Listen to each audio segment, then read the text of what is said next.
Hi friends, welcome to Zeenath'sworld. இன்னைக்கு நம்ம சேனலில் நம்ம பண்ண போகிற ரெசிபி வாழைக்காய் ரோஸ்ட். இது ரொம்ப ஈஸியான ரெசிபி, 5 minutesல பண்ணிடலாம். இது எப்படி ஈஸியாக டேஸ்ட்டாக பண்ணுறதுன்னு இப்போ நம்ம பார்ப்போம். நான் ஃப்ரெஷ்ஷாக 2 வாழைக்காவை நல்லா தோலை சீவிட்டு கழுவி வச்சுருக்கேன். இதை நம்ம இந்த மாதிரி சைஸில் கொஞ்சம் தடியாக கட் பண்ணி வச்சுக்கோங்க. ரொம்ப மெல்லிஸாக கட் பண்ணக்கூடாது. இந்த மாதிரி தடியாக கட் பண்ணி வச்சுக்கோங்க. இப்போ இதுக்கு நம்ம மசாலா பேஸ்ட்டு ரெடி பண்ணிடலாம். ஃபஸ்ட்டு ஒரு 1/2 ஸ்பூன் மஞ்சத்தூள் போட்டுக்கலாம். அது கூடவே 2 ஸ்பூன் மிளகாய்த்தூள்,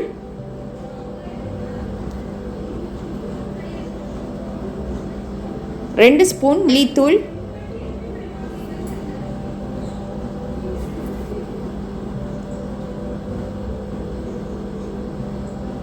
உப்பு தேவையான அளவு, இஞ்சி பூண்டு பேஸ்ட் 1 ஸ்பூன், புளியை நல்லா திக்காக கரைச்சி அதை ஒரு 3 ஸ்பூன் ஊற்றிக்கலாம். இப்போ நம்ம தண்ணி ஊற்ற போகிறது கிடையாது. இந்த புளி தண்ணியிலேயே தான் இதை நம்ம நல்லா பேஸ்ட்டாக கரைச்சிட போகிறோம். ரொம்ப தண்ணி ஊற்றிடாதீங்க, பேஸ்ட்டு நல்லா திக்காக இருக்கணும்.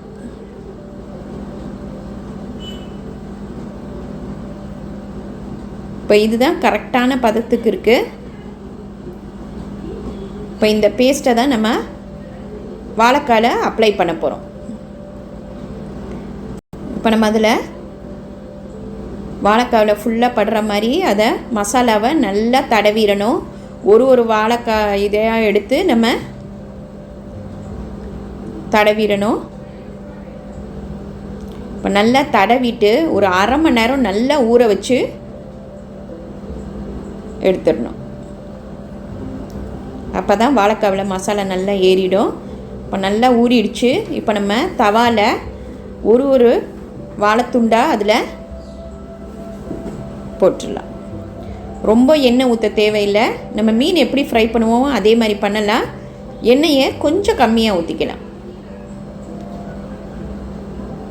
இந்த மாதிரி தனித்தனியாக வச்சுக்கோங்க. நல்லெண்ணெய் 1 ஸ்பூன் அது மேலே ஊற்றிக்கலாம்.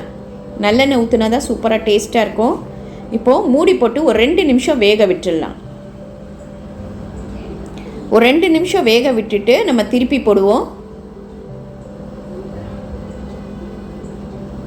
இப்போ அதுலேயே வாழைக்காய் கொஞ்சம் நல்லா வெந்துடும்.